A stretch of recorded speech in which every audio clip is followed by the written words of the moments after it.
Himachal news 24/7।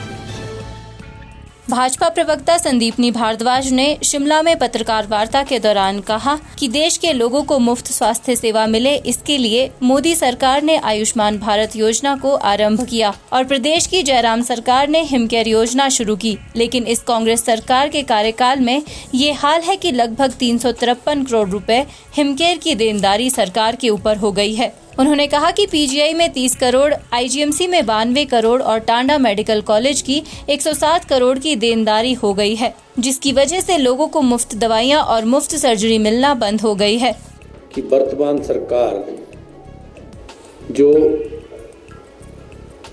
प्रदेश में बहुत थकी हारी सरकार है, जो कहती थी कि सड़कों का विकास हो, शिक्षा का विकास हो और सबसे ज़्यादा ज़रूरत है हिमाचल जैसे पहाड़ी क्षेत्र में हेल्थ की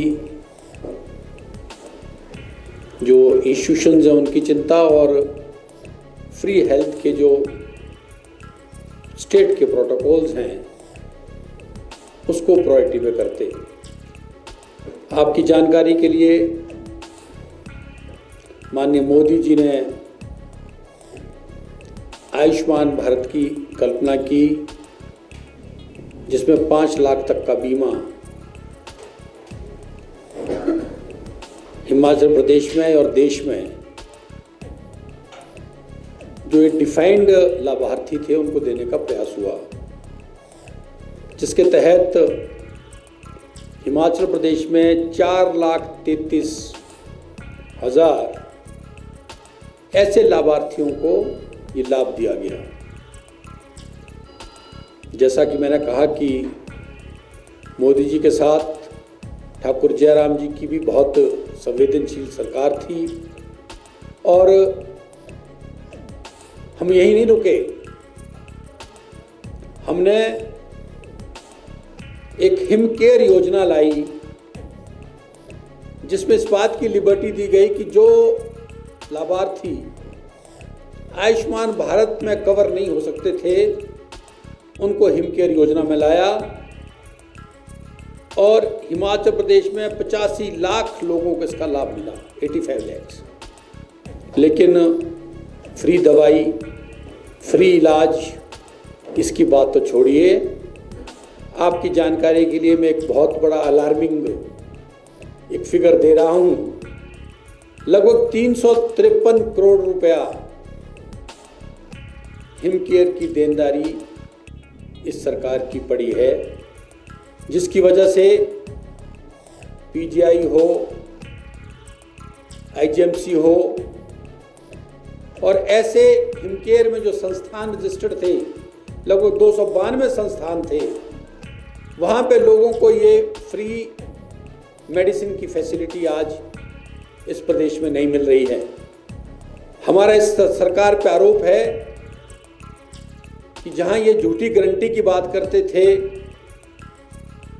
मुफ्त बिजली देने की बात करते थे, पेंशन देने की बात करते थे, वो बात तो छोड़िए। लेकिन पिछली सरकार द्वारा चलाई गई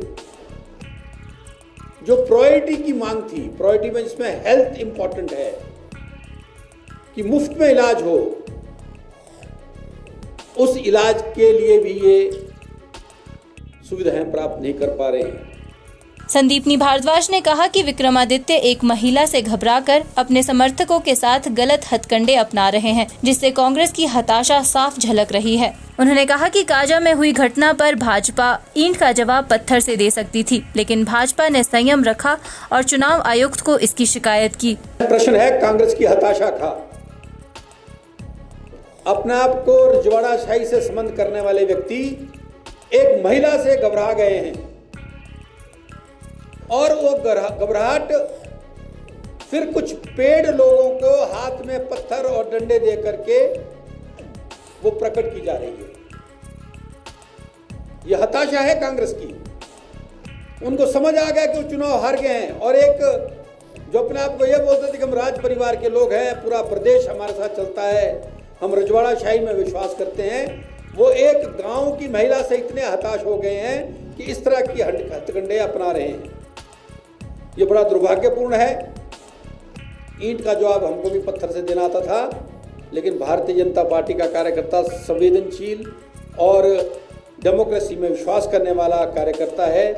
इसका रिएक्शन ईंट का जवाब पत्थर से भारतीय जनता पार्टी भी दे सकती थी, लेकिन हमने संयम लिया और हमने इस बात को इलेक्शन कमीशन तक पहुंचाया। हिमाचल न्यूज़ 24/7 के लिए शिमला से सपना शर्मा की रिपोर्ट।